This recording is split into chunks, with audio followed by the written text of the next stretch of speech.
When you pull on that jersey, you represent yourself and your teammates. And a name on the front is a hell of a lot more important than the one on the back. Get that through your head. And here we go.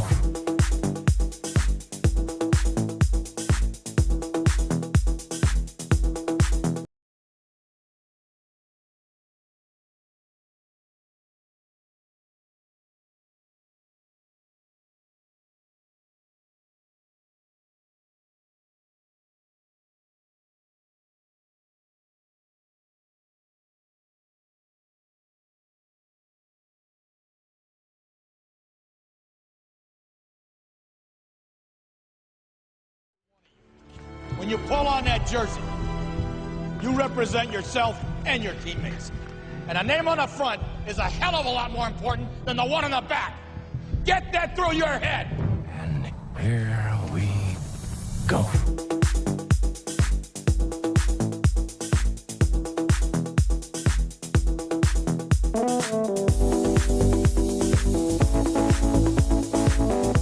And it is no good. He missed it. Are you kidding me? The season can't end like that.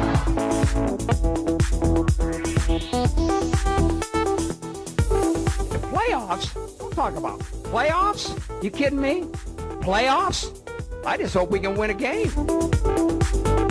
What we've got here is failure to communicate. We all go a little mad sometimes.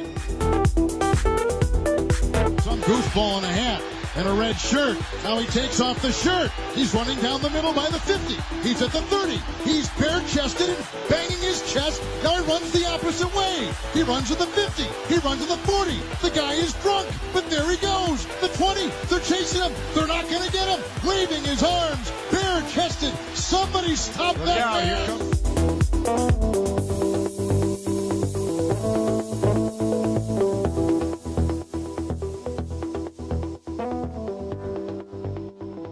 Let's just make sure I'm not muted. So many tech issues. Nobody ever tells me anything is back. NETMA's back. Round 2 of the return of the Third Time's the Charm Tour. Welcome back to the program. I'm excited to do that you're here. I'm excited that you could join me wherever and whenever you are watching from, or where you're watching me from. We're going to try a couple different things tonight that I noticed from past broadcasts, past streams and everything. So I'm gonna try a few things. Let's see if you catch them. Let's see. let's just see if all this works out tonight. So glad you're here. Nobody ever tells me anything that we're gonna ponder the preseason. We're gonna rack and stack the uniforms. Of course, I'll answer your questions, and then we'll get to a couple other issues later on this evening. But how are we doing? Do we like the new format? Do we like having it one long show, and then for those that want to watch the show back but don't have time for the entire show to go back and look at all the different segments? Or do we just want the one long show and then you guys can pick and choose what to watch through? You guys let me know. But already so many of you jumping in. David, thank you for helping me out earlier in the program, or right before the program started, making sure we're all good to go. YouTube's being difficult with a few different little things out there, it's basically telling me on YouTube Studio that I can't stream for some reason. But obviously, if you guys can see it, obviously we're on air. So David, thank you. Chosen number 1 is here. He's a Motor City Kitty fan. Neil Rivers is here. Hey Neil. We got T-Roy Gaines, future Hall of Famer, to be inducted at the convention. Glad you're here. DJ The Myth is also here. That's everybody that's actually live in chat. You don't have to say anything in chat. Just being here, just watching and listening and offering your opinions. Brian Loveless pops in, but just being here means everything, because of course I'm doing it for you guys. I do all this for you guys. So, while we've got some time, let's actually ponder the preseason, right? We've got a few different things to talk about, discuss. This preseason's going to look a little bit different, right? It's not going to interact the same way that we've seen past preseasons, where teams themselves would have to, maybe ask other teams, hey, I want to do a preseason game with you. And you have to wait for that team to respond like, yeah, let's do a preseason game. And you have to worry about streaming it yourself, making sure you have the right software, all that kind of stuff. But this is a little bit different, right? This season, the league is hosting the preseason. I believe it's the first time that the SFL has done this, at least in quite some time, if not the first time the SFL is doing this. So what can we expect from this preseason? Well, one thing is completely different from past preseasons. We're going to see the teams submit playbooks. We might get a glimpse at what they're trying to do. Or in other cases, we'll see a completely different playbook than what's going to happen week 1 or week 2 if you're Queen City. We're going to see something different, right? We've got 12 different games. I don't remember which team is playing twice. I can go and double check that for you, but if you're part of the team that's playing twice, let me know. That way I don't have to go and search for it or anything. Of course, while I'm doing that, if you have no idea what the show is, but you want to know more information, go pop in the description.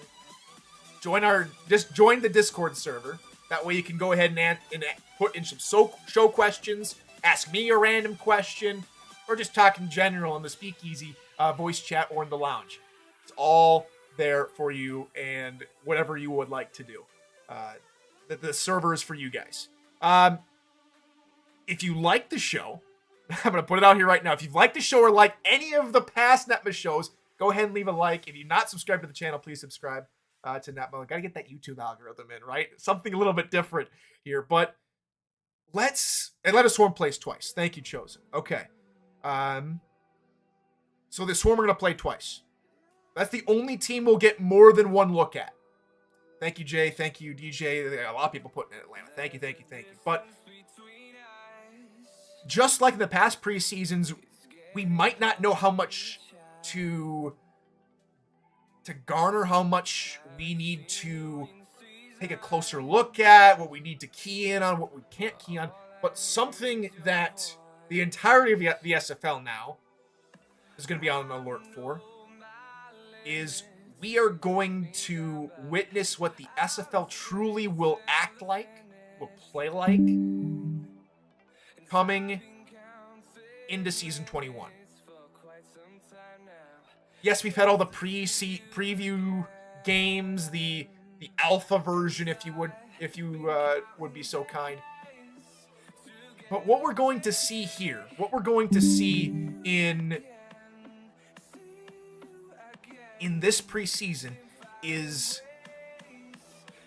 a chance to really dissect how the new regulations have been implemented. Because for those that didn't know, during season 20, during the alpha phase, when we're really getting things set up, settings were being constantly changed, and attributes weren't as accurately depicted from their actual players. So it was basically just a skin over the players. So especially early on, the earlier games, you had the likeness of the players, the branding, the uniforms, everything, but you didn't have the actual attributes. We're going to find out real quickly whether or not allowing the teams to have to really step back on their current players. And as we currently see, so many rookies are going to immediately challenge for starting spots. I mean, take a look at the natural, Robert Redford. He's not really dwarfed in his contract, but he currently is, if we're going on value, the second best running back. A Hall of Fame inductee is the second best running back in Vancouver. We're going to find out whether or not that was the right decision or wrong decision this season. Now, I think what we're also going to find out is this season is going to really be very topsy-turvy. Teams of old, which have been stalwarts, best teams in the league, are going to struggle. There will be a few teams that struggle. There'll be teams, maybe Queen City, that went from 0-12 last season. Maybe they're in the playoffs this season. Teams that haven't never made the playoffs might be a top 4 team because of the regulations put in place for this season. There's a lot to dive into, a lot to diagnose, and we start with that this week. So many changes, so many little nuances. Not just to how we all look, but how we're going to play. 2-minute warnings and all of that basically been reworked, if you call it, from the old algorithms to the new algorithms. It should play more like actual football. We're going to see teams, and we've seen it during the beta streams, with teams not settling just by running out the clock. They will try and get points, and they will try and use the best possible plays to get down the field to get those points. You still might see a lot of out routes, but they'll be called in the appropriate down and distance for those out routes to be more first down plays than be an every down type of play. We will see less all slants. We will see less slants across the middle every single play. We won't have a season 19, week 12 London team where they ran 80% of their plays as all slants. We'll have to see. But I think that's going to happen less and less, at least this season, probably further down the line. We're going to see new metas. We're going to see new schemes that become the dominant force in the SFL. We're going to see the run game in old school power football and a few shifty backs really take center stage. You can see it in the draft. Teams that paid their running backs. Louisiana, for example, close to $8 million combined in running backs. We're going to see them really take that run game or swing pass game, whatever they have cooked up. Might see it tonight, or might see it, I think tomorrow is Indianapolis and Louisiana. I think that's a couple of the games. But before we hit the first break, let's go ahead and break down all 12 games that we got. So tonight, 4 games. Shortly following the program tonight, Houston and Atlanta, and Arizona, D.C. That's the first block. Second block, Seattle, Jacksonville, Tulsa, Las Vegas. Wednesday, 7:30 block, Atlanta plays their second game. They play L.A. Vancouver, Carolina is also in that block. Second block on Wednesday, Indy and Louisiana, with Fort Worth and Baltimore playing alongside. And then Thursday is a weird one. Thursday's a very weird one. Thursday, you've got matinee games. 2 matinee games at 1 p.m. Eastern and 1:15 p.m. Eastern. That's Canton and Denver and Sioux Falls, Queen City. So if you get a chance during work and have a chance to go watch some of the SFL preseason, there are 2 games for you. Then we go back to the 7:30 block. Charleston, Minnesota, San Diego, Alamo City. The final 2 games will be Motor City, Portland, and Florida, Mexico City. We have a lot of teams with city. All right, 30 seconds to the first break. What's coming up here in the next block is we're going to rack and stack the primary uniforms. I have to highly stress that. Primary uniforms as released by the SFL not too long ago. That's what happens when we come back. This is NETMA, and we'll see you after the first break.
we're back for segment number 2 here on a 4-part episode. Normalized, I should say, here on NETMA. I'm your host, Tyler Falk. Welcome back to the program. And this question was asked in the show questions channel over on the NETMA Discord server, link to which is down below. Go ahead and check that out if you would like to be a part of show questions, or as we like to call it now, the People's Presser. That comes up later. But right now, in the show questions chat, Brett Killian asked a very, very teasing question. Is grade the jerseys, please. Not even a real question, just telling me you're grading the jerseys. All right, I have to listen to my favorite Canadian every once in a while, and so we're going to go ahead and grade the jerseys. So, I have created a quick little tier list on every single primary jersey just released by the league over in the 4K23 updates channel. And so I'll be using that to rank all the jerseys. I'm going to go alphabetical order, and I'm going to do it live. I have not thought about, I have tried to think as less amount about these jerseys until this point as possible. So this is raw, this is live, this is how we're going to do it. Alamo City, the Artillery. I have to be honest, I like their jerseys. It's a little simplistic, but sometimes the simple is better. It's bold. You got those bold, thick stripes on the shoulder pads. I like it. Now, I'm not going to go ahead and say it's flat cap approved just yet, but it's definitely playoff caliber. Not the best overall jersey, but a solid outfit nonetheless. Next, we've got Arizona. I like the scorpion down the side. I like what they did with the gloves. Here's one thing I'm going to say about not just Arizona's jersey, but the league in general. I think we have too many black main uniforms. If you count them up, you've got about 10 uniforms with at least half or more than half of the uniform being black. I don't know if that's on purpose, but it leaves little to contrast in everything. I don't know if it's just because of everyone's background where they had a black jersey in like high school or college and they're like, this is nice, I like it, let's put it out there. But for me, I think we have too much. I think we have way too much black in terms of jersey color. I think we need a little bit more of the actual team color out there rather than just black.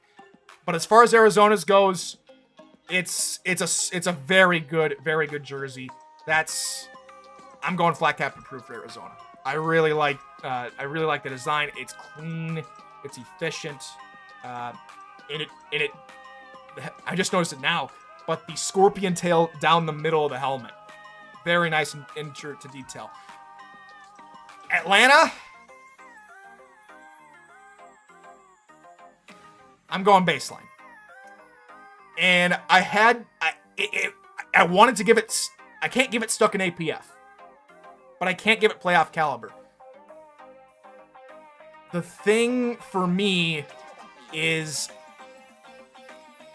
again, I have a thing for black uniforms, and by a thing I mean I have the opposite of a thing for black uniforms. I don't like them. I don't like the overuse of black.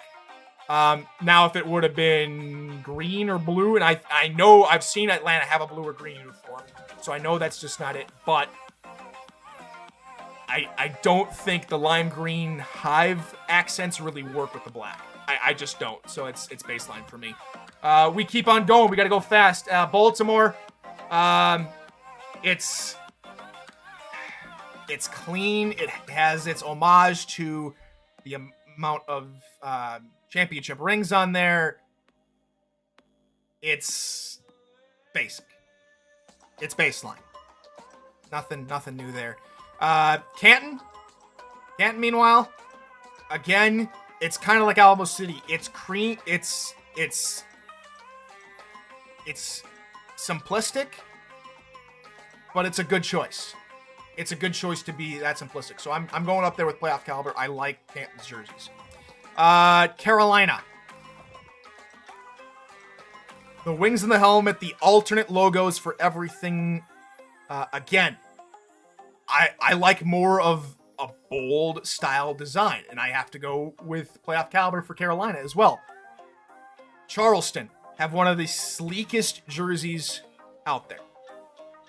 This contrast between the black, and I know I don't like black, and this is one of the jerseys that has a little extra black, but it's done in a way that's tasteful, in my opinion. It's flat capped approved. Next, the DC Dragons. This for a second, especially around the shoulder pads, I thought those were stitch marks. I couldn't quite tell exactly what they are until I'm like, oh, they're dragon scales. It took me a while to figure it out, but it works. And so I like DC's uniform. That's playoff caliber for me. Now we go on to Denver. Denver has a little bit of Seattle vibes. Not in Seattle Nemesis vibes, but in Seattle Seahawks vibes. You can kind of tell with the upper part of the shoulder pads. Overall, it's a clean jersey, playoff caliber for me. Now this was going to really turn some heads. The FLA and alternating colors, to me, is cheesy. The helmet and the jersey and pants themselves are almost the exact same as they were in APF. Not very much of a change. Moving on. Fort Worth, we got 7 minutes. I gotta go find the last few of these fast. All right, Fort Worth, again, basic, but it's not a good basic, in my opinion. Again, I think this is also stuck in APF. It's a solid choice. It's a decent jersey, but there's not really too much creativity here. Houston, it's a little bit of the same, but they've done something with the side stripes. It's more of a retro look. If you look at the late 2000s NFL uniforms, especially like a Vikings style uniform, that's kind of what an homage to that in a way. I like it. At the same time, it reminds me, that's playoff caliber. That's more playoff caliber than anything. Indy. I have to be honest here. The alternate uniforms look so much better than this. I'm doing this to my own team. They're basic. Yes, they remind me of a college team, more like Rutgers or Minnesota. I like the away uniforms way better than the home uniforms. The gray ones are much better than the red. These uniforms, janky.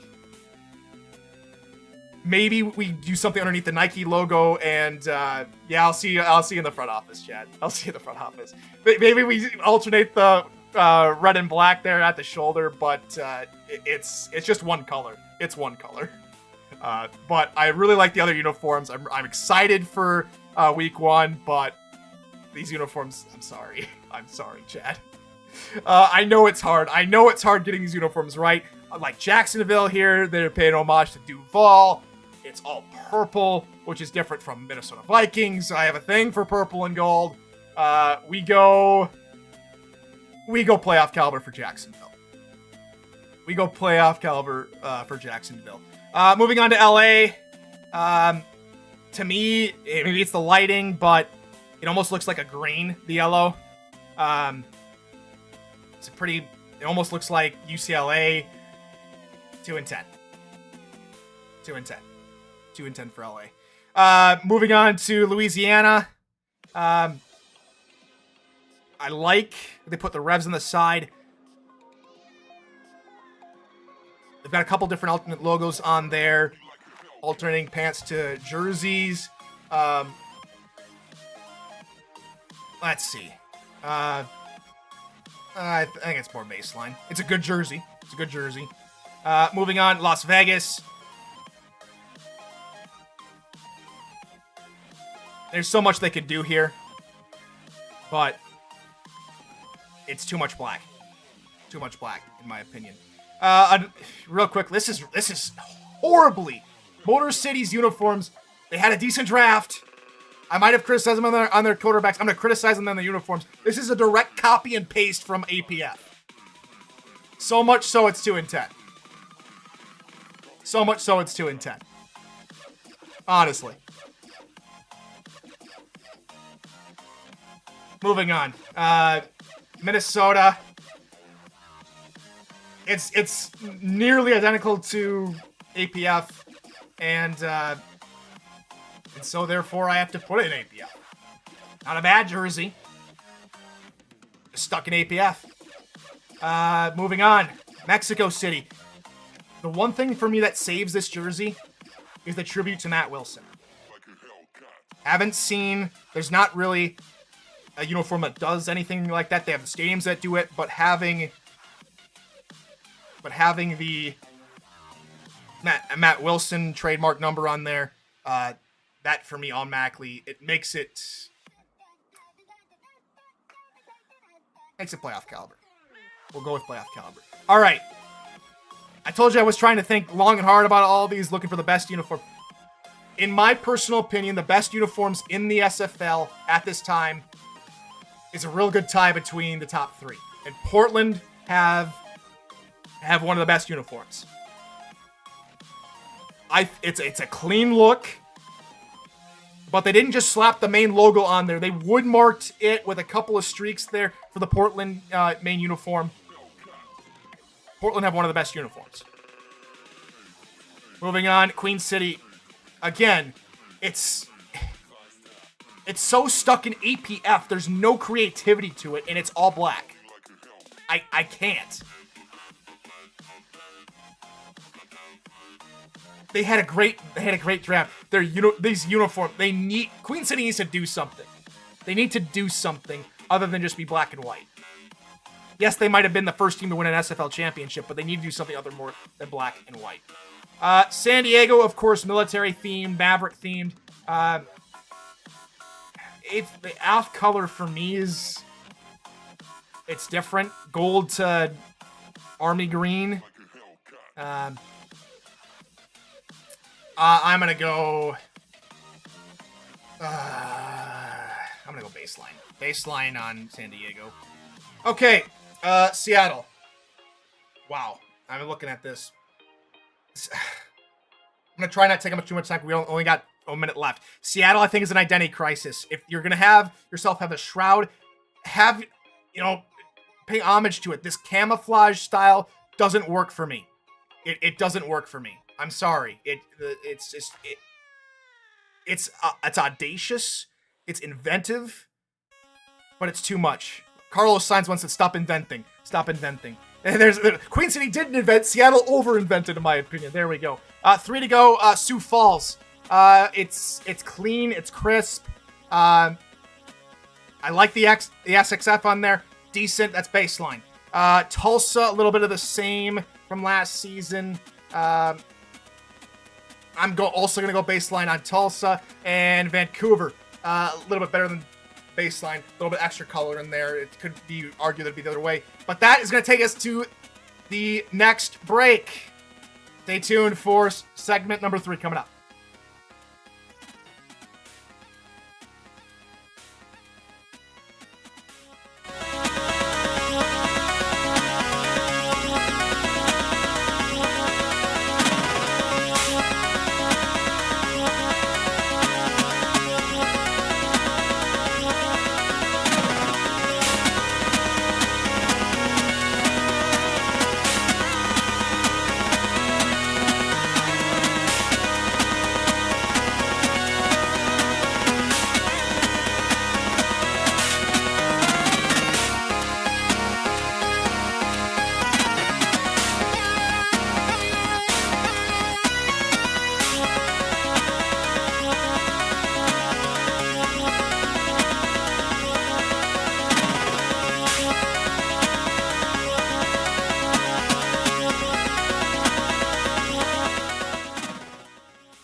Welcome back to NETMA with your host, Tyler Falk. Just racked and stacked. Every single uniform. I'll be linking not only my picks for each, for all the team's main uniforms, but also give you guys a chance to link them down in the NETMA server Discord. Here coming up, if you're not a part of the NETMA server Discord, or NETMA Discord server, I keep on saying it. I'm just going to probably call it the NETMA server Discord. That's probably what we're going to go with. Anywho, you can go and check that out. Link is down in the description. Because right now, you can also continue to submit show questions for this segment, The People's Presser, where you're the host, Tyler Falk, go ahead and answer your guys' questions live here on air for the next, however long we got until break number 3. All right. Let's go and take a look at some of these questions, shall we? All right. Starting right after the last question of the show, which was by Jay Ballmer. Back to Bregas, was there a free agency power ranking? I went ahead and answered that, saying that there was not one for this past off season. There could be. I don't have, with everything going on right now with IRL and stuff, and I'm trying to get as much done. I'm trying to get set up to do a full predictions segment for the upcoming season. That's taking up a lot more of my time. There probably will not be one for this off season. When the show is here for next off season, I'll probably do one for that back to brag. But that is where I stand on that. Next question by Brady Clark. What roster move surprised me the most? And I really didn't. I knew we were going to lose people. I knew we were going to have some shuffling around. I didn't know we were going to lose the Horals. Some stalwarts here in the league. They jumped around from a couple different teams. I think they were with Queen City at one point. They jumped over to Seattle and was there for a year, 2 seasons. But just was unable. They just didn't want to stick around, at least for this season. Maybe they'll come back. We'd like to see everybody come back that left. That is able to come back. I think the exodus from London, or the team now known as SFL London, wherever that franchise decides to go, led by Johnny Pickler, who's now in San Diego. I wonder how that's all going to turn out. As far as seeing where all they went, I'm happy that a lot of them, most of them, found homes, which is especially with roster expansion this season. Seeing a lot of those guys and gals get homes, I think, is the best opportunity for all of them. Everyone asking what this curse is about here in chat. There's a 2 and 10 curse.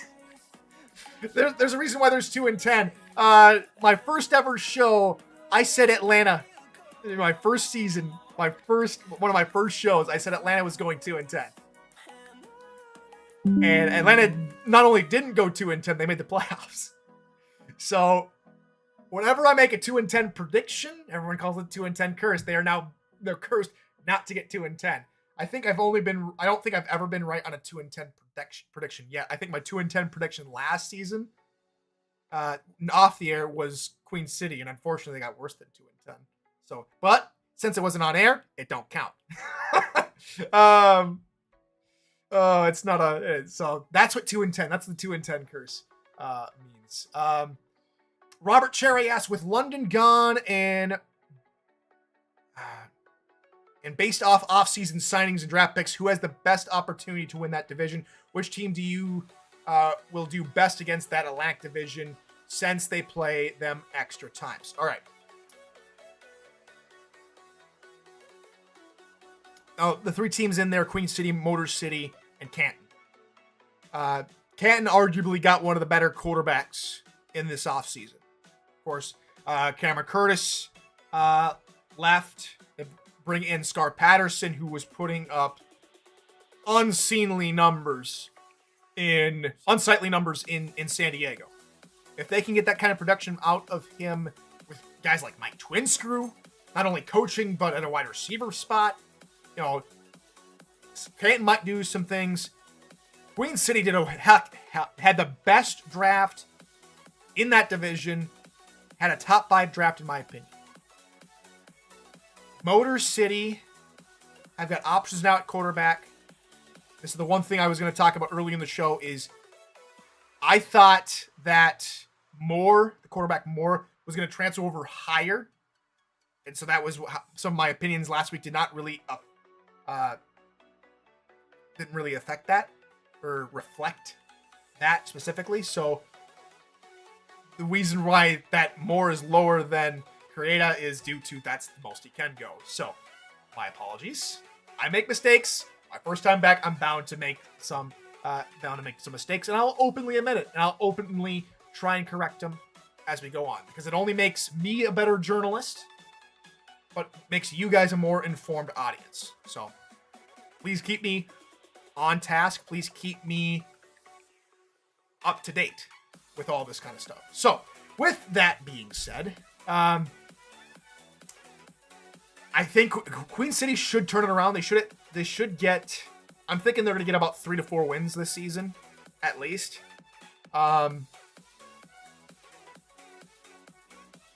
They don't have to play one team doesn't have to play Baltimore twice, and the rest don't have to play Baltimore at least once. Motor City's been really hoping for this season to be the season they break out. It's put up or shut up time for Motor City, for more of a run style offense to get going. This is their time to really put their money where their mouth is, whether or not the mad scientist really can actually create something with Creata and company. Actually make an impact. I'm not 100% in the bandwagon. There's a couple scenarios in the playoff scenarios for this upcoming season where all 3 teams will miss the playoffs. All 3 teams miss the playoffs. I don't think a single team from the North makes the playoffs. I think they will all still have respectable seasons, but none make the playoffs on tiebreaker. The best season out of them, based on signings, based on free agency moves, Queen City. More of an overall, really stocking up hard with quality people. I think Queen City has the best season in the North Division this season. Full predictions and all that coming next week. Next week I'll do a full prediction segment. All right. Next question. We'll come back to Robert Cherry's third question in the next segment. T-Roy Gaines, how about the Minnesota Viking throwback jerseys? It reminds me of my early childhood. I remember having a unrelated SFL question, NFL question. But I remember having a Dante Culpepper number 11 jersey. And just running around the house playing football with Nerf football in my youth, pretending I was on the Vikings. So to see them back again, it's always a happy sign for me. Always a good sign. Okay. Prediction on a few underrated players that will break out. I think a lot of the rookies that got so like, let's just take a look at Louisiana, right? They got a 2-back system with $8 million or thereabouts between the two of them, or combined with them. We're going to see a lot of those players really break out. We're going to see a few different little aspects. A few different players really take a hot seat. I mean, players that went at the end of the draft are going to have as much or even bigger impact than some of the players at the front end of the draft. That happens every season. As far as just looking into the draft goes,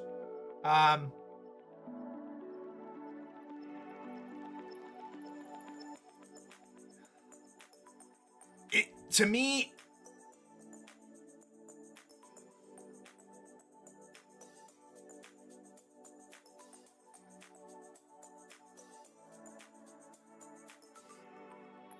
spinning ball of death right here above my head.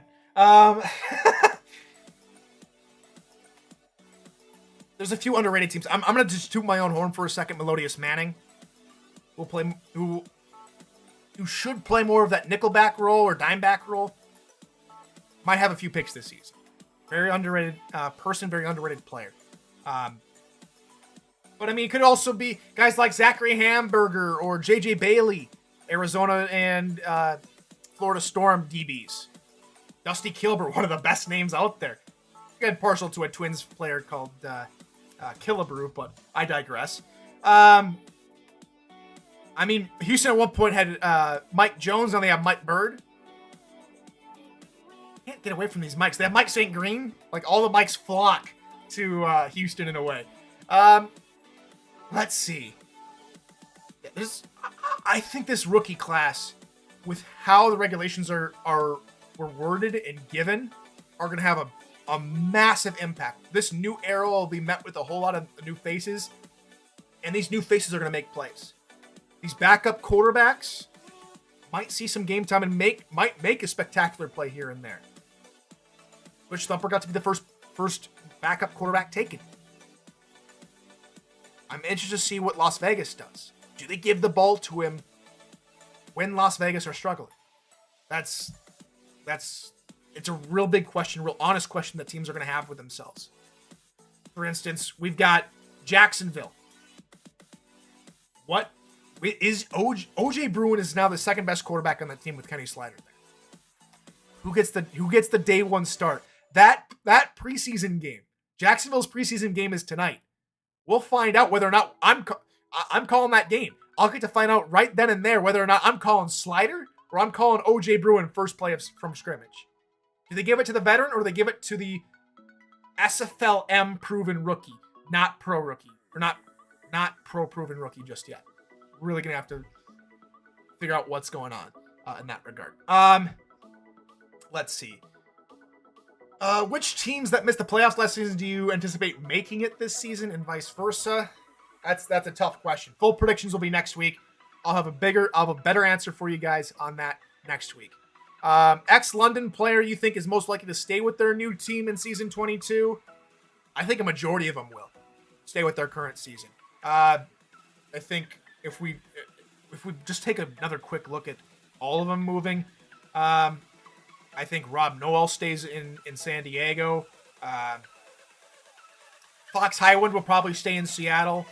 Vincalia, that's a wild card there. Terrence Weary, another wild card. Talon Steele, I think, stays in Jacksonville. I think he was originally in Jacksonville, and now he's coming back to Jacksonville. I think he stays. The O-lines are always tricky. They can always move. So Anthony Anderson, Perrin Ibarra. Don't know what'll happen to them. Defensive line, kind of the same way. William Davidson, that's the old owners player. Then you've got Frank Stackhouse, Cam Frosby, Stackhouse, Frosby, and Lane. Don't know what happened there in that regard. Based on culture, I think Stackhouse and Frosby will stay. Lane will probably also stay. Linebackers. For my sake, I hope Roberto stays. for Indianapolis' sake, I hope Roberto stays. But let's see, everybody else. Speaking of Mike Jones goes to Las Vegas. Don't know what will happen there. But I think most stay. I think most will stay. All right, coming up, it'll be the final segment here on tonight's show. We'll come back in a moment. Stay tuned for Nora NETMA.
And for one final words are hard.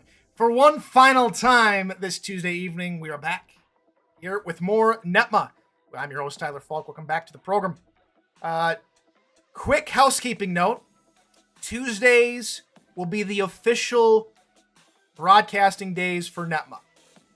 That's a change from back when I did one show a week from the first time around, which was always Wednesdays. That worked out the best for me then. Wednesdays no longer work for me. So we're going to move to Tuesdays, and we're going to be pushing the show back an hour to our regular scheduled time at 7 p.m. Eastern. Of course, at the end of this show, I'll be breaking up the show into the 4 segments. That way, if you didn't catch it live, you can always go and watch the show back, or any part of the show in particular that you want to watch or have time to watch at your own leisure. That'll be in the playlists. I'm going to be creating a second playlist where it's just segments and just full episodes. That way you guys can go ahead and check out the show however you want. Now comes for that new segment we talked about last week, 5x5. I got 5 minutes to talk about 5 different teams, and this one is courtesy of Robert Cherry. Which 5 teams, coaching teams, are on the hot seat? I got to start. Number 1 team, coaching staff on the hot seat. He's an owner, but I think they're still in the hot seat. It's Motor City.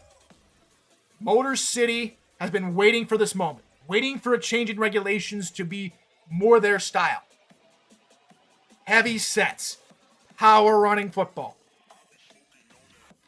This is the best chance for him to do it, because I'm already predicting for next season things that we've seen with running backs and rookie players having exorbitant contracts will not happen. Will not happen next season. If they do, they'll have worked the cap in such a way where they can. But I do not think that'll happen next season. Motor City first team that's has a team to look out for. I mean, we really don't know what to talk about for the second team because they're very reclusive. The Sioux Falls Sparrows had a great showing last season. Barely missed out on the playoffs, if I remember correctly. The pressure will be on Sioux Falls to keep that momentum. To keep, especially with the massive rebuild they had to do in the offseason. So many people leaving. The job now is to keep everybody here, to keep everybody happy, and to continue to push for the postseason and make the postseason this time. A very, very tough Central Division, which will continue to be tight even in this new era. What are the Sparrows able to do? Will they be able to continue? Next team on the hot seat. Not a team for the North. I already mentioned Motor City being the team on the hot seat there. Canton already went through a massive rebuild. Queen City, 0-12. The only way for them to go is up. I think the next closest team that's on the hot seat has to be Denver. Jeremy Vega did a great job in the draft. He had a lot of draft picks. What are they able to build this season? I think that's a case for a lot of teams. Is what are teams able to build? And it's not really a hot seat. I'm going off the board here, but the teams that I'm looking forward to make improvements, Denver has to make some improvements. They lost Riley Quintero. They've got some stuff to do, and how well will they build? How well have they put together? That's a question for all teams, but a team I'm focusing on is Denver. How well will they be able to improve? Fourth team. Not necessarily... Because it's a very, very... the hot seat. There's only one true team for me that's on the hot seat, but the other teams that need to be on watch. Baltimore.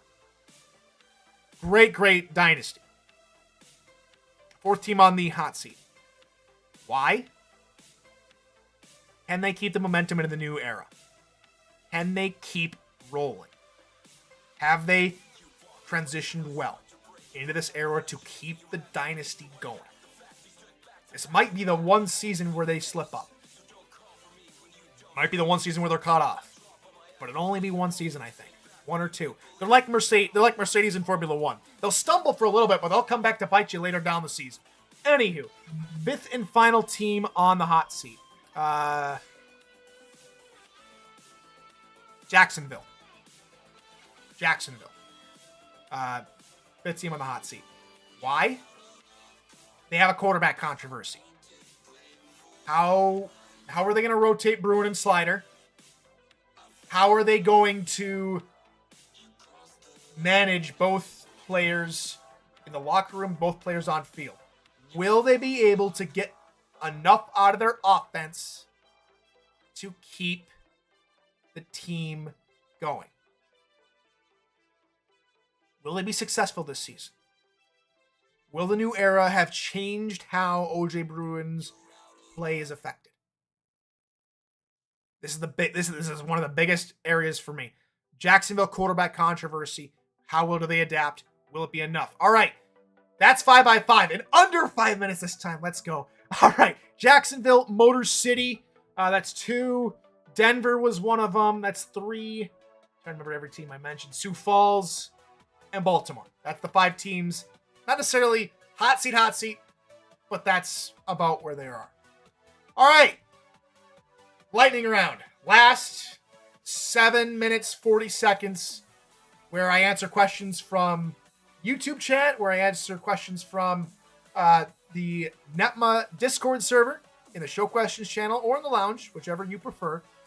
Again, link to the Discord server is down below, along with a couple other helpful links. Like, if you don't know what the SFL is and want to go check it out, the league's website is down there, and the league's YouTube channel is down there to go ahead and get you caught up and get you watching what I'm talking about. What is the Simulation Football League, huh? I digress. Lightning round starts now. A few more questions to get through. Favorite stadiums. Now, I dissed their uniforms, but I like Seattle Stadium. I like Seattle Stadium. Uniforms are a little bit of an identity crisis, like I said. Stadium is great. Stadium is fantastic. I like Indianapolis' stadium. I'm not partial for brick red being, one solid color. It makes us look like a color rush uniform from the NFL. That's just me. But the stadium is great. Couple other stadiums. We saw Denver and Arizona have a similar look to their stadium. Those are decent stadiums. As far as everyone has really done a good job with their stadiums, in my personal opinion. Getting used to having to put in texture files and really go and become more of a programmer. I mean, we know Destro's a programmer, the owner of DC, but he's always going to put out a good product. Solid uniforms, great stadium, has really done a monumental effort with Ford Field to make it into the Dungeons of Dracarys Coliseum in the flesh, or in virtual flesh, if you will. Let's see. Convention, must meet people and must use the convention. If it's your first time going to the convention, you will meet the SFL commissioner. Number one person you need to meet. I'm not even going to say myself. You can go and meet me. You can meet your guy with the flat cap, make fun of him or whatnot, say hi to me. I'll be there, of course. Other people to meet there. Ashley Jackson in person. Amazing gal. Amazing person. Go ahead and meet her. Dave Axis is going to be there. Go ahead and meet Dave. Mickey, I think, is going to be there for a good portion of the weekend. Mickey's a great person. Got to meet him at the Houston convention. I think also at the Las Vegas convention. But honestly, everyone is a fantastic person. You should meet everybody. Meet as many people as you possibly can. That's my analysis for you. If you're not going to the convention to get something, you should be going there to meet people. And I think you get both at the SFL. You get to go there, watch football, and hang out with the SFL community writ large in the flesh in one place. Seeing the reactions, seeing the craziness that happens, seeing the tomfoolery that we get up to. I've been informed there's been no Indian weddings planned, so we're not going to crash an Indian wedding. But come on over. if you guys want to come on over and we all get together sometime, I know a bunch of us are going to a soccer game, to an FC Cincinnati game one night. Really looking forward to that. Be my first ever time going to a soccer match, to a football match. I'm really gonna love that. If we want to hang out later on the week and just hang out, have a beverage, whether it be adult or regular beverage, I'm up for that. Just getting to know people, I think, is the best experience for me for every single convention. Just meeting people. Oh, Eddie Gage. He talks your ear off no matter where you are, whether it be on air or live in person. Fantastic people. Meet everyone. Talk to everyone. Okay. BJ Loveless is also a great person to meet. Chris Delro, games on the schedule you can't wait to see. That comes next week. The full prediction segment, I'll have that. I'll have division winners, all that stuff. I will have that for you guys next week, where I can sit down, break down everything. That's a big project. Big project I put together every single year. On show, off show.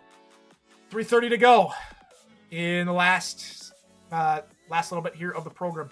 Let's see which teams will be the dark horse this season. I mean, that North Division will trip up a few teams. That North Division is going to trip a few teams. Everyone's looking at them, and I'm included in that. I'll have to. Again, I don't think any of them are going to make the postseason, but they are going to be stumbling blocks. I don't think they're going to be walkovers like they were last season or in years past. Nelson Lozano, which teams will be a dark? Or I already answered that. Who will be topping their divisions? You guys are getting ahead of yourselves. Next week, I'll have all of that and more. Next week. Chosen, which rookie do you think has the most potential from this recent class? I mean, the bar's already set high for a lot of these rookie running backs because they're getting paid at max value. As far as potential goes, we got to look at guys that had to take off their existing contract and now start to build. You look at the guys from Denver who had an opportunity for a little bit of both, right? The biggest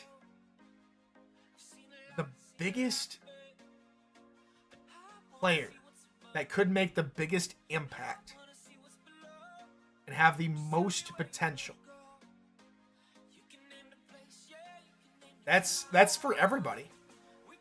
Everybody out of this draft has the potential. The most potential, we have yet to see. And I can't even go into getting to describe everyone's potential. Because their contract, their SFL career is in their hands. Take it by the horns and run with it. Nelson also asks, what's with the hat?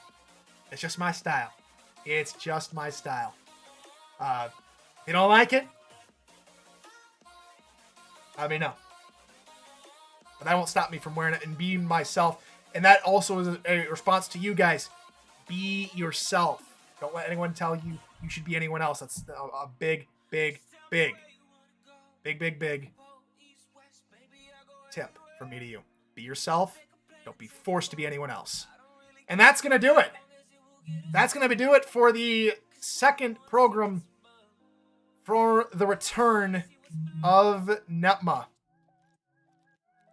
Thank you so much for joining us live. If you watch back in the playlist, you already know where you're at. But for those that want to watch back this show, maybe in a segmented version, that comes out in 24 to 36 hours, coming up later tomorrow. Go ahead and check that out when you get that. So many people jumping in saying, hey, here at the last little bit. Thank you to everybody being here live. Thank you for watching. Thank you for asking questions. NETMA Discord server is linked down below to get involved with the show throughout. I'll be coming out. I promised last week I'd be coming out with a couple different announcements for things that I might need. That's coming out later this week. We'll have a lot more time to go do so. So preseason football tonight and the rest of this week. We will see you then Until then, ladies and gentlemen, I'll see you tonight for the Seattle and Jacksonville game. Until I see you next time, good morning, good afternoon, and good night.